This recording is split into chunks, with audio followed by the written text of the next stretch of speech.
Kardemomme er en ganske lille by, og den ligger så langt borte, at næsten ingen kender den, bortset fra dem, der bor der, og nogle få andre. Kardemomme er en meget mærkelig by, og der sker mange sager ting der, som ikke sker andre steder. Der går for eksempel æsler og kameler rundt i gaderne, og der kommer også en elefant gungerne, eller to nu af da. I byen bor gamle Tobias med det lange skæg. Der bor slagteren og Vognsdyren Syversen og Barbara Sørensen og Remo og Tommy og tante Sofie og lille Camomilla. Og der bor politimester Bastian, som aldrig har lyst til at arrestere nogen. Når han går tur gennem byen, hilser han venligt til højre og venstre og undersøger, om alle har det godt. Men ellers undersøger han ikke noget. Det blev ikke til regn den dag. Men næste dag fik Tobias øje på nogle andre sorte skyer i det fjerne. Og de kom lige mod Kardemommeby. Denne gang er det helt sikkert, sagde Tobias til sig selv. Og han skyndte sig på altanen og råbte: Der er udsigt for i eftermiddag! Sjaskende, pjaskende, pladaskregn! Men der sagde Barbara Sørensen og tante Sofie og købmand Berg og Fossilius og mange andre: Næh, Tobias, du narres ikke en gang til. Og ingen løb hjem efter regntøj og paraply, og vasketøjet fik lov til at hænge ude. Damerne gik med fine stråhætte på, og på torvet stod Fossilius og solgte frugt og bær og grøntsager.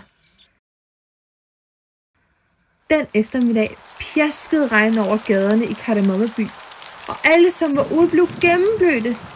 Tante Sofies stråhat lignede en forladt fuglerede, og bærene, som Fossilius skulle sælge, svuppede som saft og syltetøj. Og vasketøjet blev så vådt, at det dryppede 8 dage efter. Alle i byen skulle til den store kardemommefest på torvet. Næh, ikke alle forresten. Lille Camomilla skulle ikke derhen. Hun måtte ikke for tante Sofie, og hun var meget ked af det, fordi hun ville gerne have været med til festen. Men det var ikke noget at gøre ved det. Når tante Sofie havde sagt nej, så betød det nej. Og derfor sad Camomilla og øvede sig på klaveret i stedet for det trøstede så godt at spille lidt. Og mens hun sad der og klimprede en lille vals, kom hendes gode ven Tommy forbi, ridende på sit æsel, der hedder Pontius. Han standsede uden for vinduet og lyttede til musikken, og han syntes, det lød så smukt.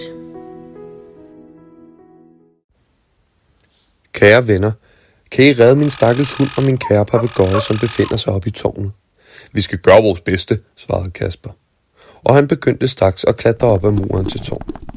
Men pludselig kom han i tanke om noget. Skaff os et langt tov, råbte han. Og bageren hentede hurtigt det tov, han før havde brugt til at binde røverne med. Her er et solidt tov, skreg han. Jesper fik tovet og klatrede sammen med Jonathan op ad muren efter Kasper, mens alle holdt vejret af spænding. Bare det nu ikke er for sent, sagde gamle Tobias bekymret. Men da var Kasper allerede helt op ved altanen. Han hoppede over rækværket og forsvandt ind i det rygende tårn. Snart efter var Jesper og Jonathan også helt oppe. Der er vel nok nogle guttermænd, sagde politimester Bastian. Alle stod spændt og kiggede op mod tårnet. Men pludselig råbte lille Camomilla: Der er den største af røverne med papegøjeburet. Og ganske rigtigt, Kasper dukkede frem af røgen højt op på altanen med papegøjeburet i hænderne.